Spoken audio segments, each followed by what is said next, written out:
हसन खां मेवाती का बलिदान दिवस है।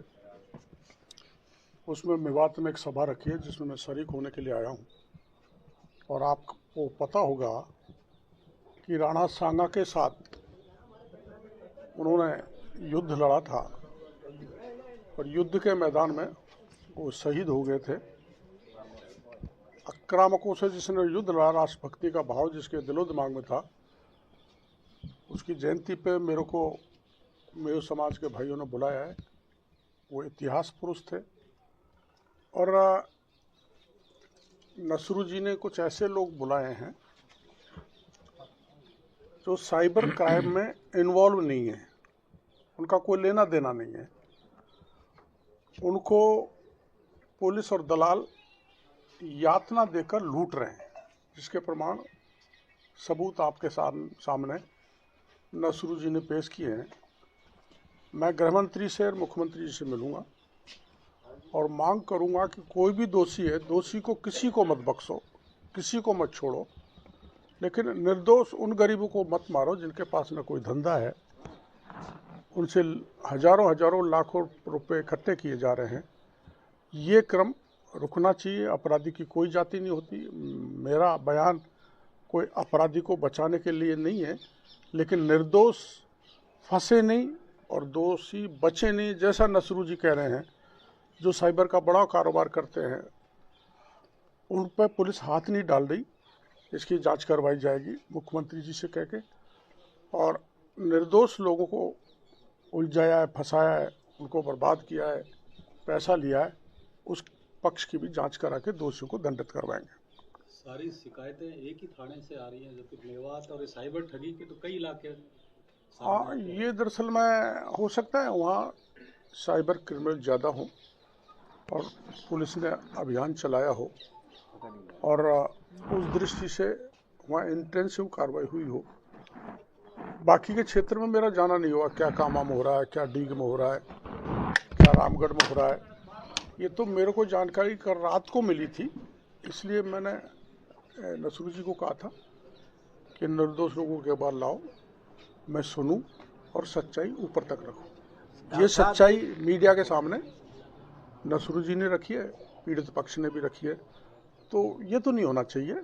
मैं सरकार में इसमें बड़ा मजबूत स्टैंड लूँगा कि निर्दोषों को न पकड़ा जाए और दोषियों को किसी हालत में नहीं छोड़ा जाए। साइबर क्राइम रुकना चाहिए। ये दीमक है जो समाज को दीमक की तरह खोखला कर देगा। तो क्या लगता है कि पहले की सरकारों में साइबर ठगों पर कम कार्रवाई होती थी या ज़्यादा होने लगी या ठग ज़्यादा हो गए? ना, देखो, पहले तो इस ओर सरकार ने देखा ही नहीं, और सरकार बदलने के बाद हमारी सरकार ने इस पर ध्यान दिया। और जैसा आपके सामने रोज मीडिया में आ रहा है, कार्रवाई हो रही है। ऐसा नहीं है कि सारे निर्दोष हैं, उस पर पुलिस नियंत्रण कर रही है। ये बुराई समाज से मिटे। पहले और अब की तुलना करने की कोई आवश्यकता नहीं है। कोई अपराध बढ़ा है, हो सकता है अपराध बढ़ गया हो, पुलिस को ज़्यादा जानकारी है, तो वो खत्म होना चाहिए, नियंत्रण होना चाहिए। उस दृष्टि से कार्रवाई हो रही होगी। सर, अभी आपने एक बात बोली कि कार्रवाई हो रही है। रविंद्र ड्राइवर है और एक देवेंद्र कांस्टेबल अभी भी धमका रहा है इनको, गांव-गांव में जाके जो शिकायत कर रहे हैं कि हमसे पैसे लिए हैं। ये तमाम कोशिश के बावजूद भी उनको क्यों नहीं बदला जा रहा है? आखिर कौन है उनके पीछे जो उनको वहां रोके हुए हैं? देखो भारद्वाज, ये जांच का विषय है। इन्होंने कई नाम सिपाहियों को बताए, बीट अधिकारियों को बताए, दलालों के भी बताए, जो मीडिया में रिकॉर्ड हो गया है। उन सब की शिकायत उच्च स्तरीय करा के जांच कराई जाएगी। चाहे दलाल, चाहे पुलिसकर्मी, कोई भी दोषी है उसके खिलाफ कार्रवाई कराएंगे। इस बात का भरोसा मैं आपको दे रहा हूं। और निर्दोषों को पकड़ने का क्रम बंद होगा और दोषियों को खिलाफ कार्रवाई होगी। और चूँकि मैं यहाँ का प्रभारी हूँ, अब तक मैं आता नहीं था, लेकिन अब मैंने तय किया है कि पहली मीटिंग मैं लॉ एंड ऑर्डर पे 4-5 दिन बाद ही सब हाउस ख़त्म होते ही बुलाऊंगा।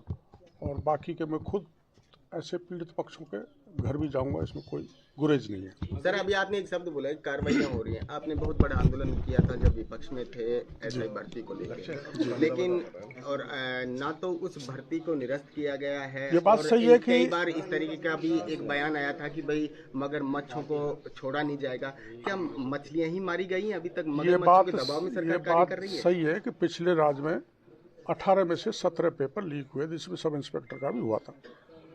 पिछले राज में हर पेपर पे कुंडली मार के बैठ गई थी सरकार, लेकिन ये राज बदलने के बाद 50 सब इंस्पेक्टर्स को पकड़ा, जो आपकी जानकारी में दूसरे 35 आदमी पकड़े जो इसमें इन्वॉल्व थे।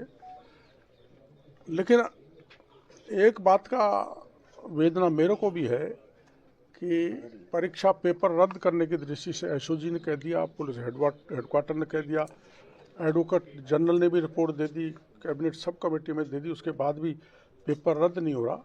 यह आपके जहन में है। हम प्रयास करेंगे कि पेपर रद्द हो, नहीं तो कोई मैकेनिज्म ऐसी डेवलप करेंगे जिससे फर्जी थानेदार बन के हमारे राजस्थान की जनता का भविष्य नहीं बिगाड़े। और जहाँ तक और परीक्षा का मामला है, उसमें भी सने सने सरकार बढ़ रही है। एसआईटी का गठन किया है। मैं तो आपको सबसे बड़ी बात ये बता देता हूँ कि ये सारे मुद्दे मैंने उठाए थे, चाहे भ्रष्टाचार के हो, चाहे पेपर लीक के हो। इनको मैं मरने नहीं दूंगा, दफन नहीं होने दूंगा। इस बात का भरोसा प्रदेश की जनता को मैं देना चाहता हूँ, क्योंकि मैं सरकार में हूँ और सरकार के अलावा मेरी जिम्मेदारी बनती है कि पिछले राज्य में ये सारे मामले मैंने उठाए थे, वो दफन नहीं होने चाहिए। चाहे कोई कितना ही बड़ा व्यक्ति हो, उसको भी जेल के शिक्षा में डालना चाहिए। अच्छा, आपने कहा कैसे आप इसको जिंदा रख पाएंगे जब आपके खिलाफ भी अगर साजिश चल रही है आपके अनुसार? मैं फोन टेप की स्पीड से ज़्यादा स्पीड पर दौड़ता हूँ। ईश्वर की ऐसी कृपा है कि अब मैंने तय कर लिया है कि मैं यहाँ का प्रभारी हूँ, तो आप देखना सारी मेवात, नॉन मेवात सब में मैं घूम जाऊँगा। असलियत मुझे पता लग जाएगी। तो आप जानते हो, सत्य परेशान तो हो सकता है, लेकिन पराजित नहीं हो सकता। परेशानी आ सकती है, कई कारण होते हैं उसमें, लेकिन जीत सच्चाई की होगी। सर, प्रदेश अध्यक्ष जी का बयान आया कि केवललाल मीणा जी पर्ची वाली जो सरकार है उसकी पर्ची बदलना चाहते हैं।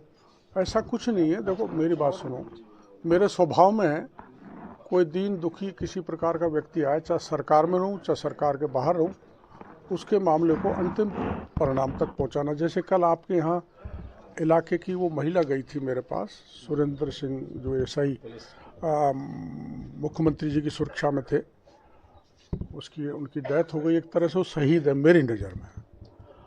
और मैं उनको लेके, मुख्यमंत्री जी थे नहीं तो डीजी के पास ले गया, जो मुखिया हैं पुलिस के, मैं उनको कह के आ गया कि इनको पैकेज देना चाहिए। दिल्ली में कोई किसी कारण से सिपाही मर जाता है ड्यूटी के दौरान, तो उसको 1 करोड़ का पैकेज देते हैं।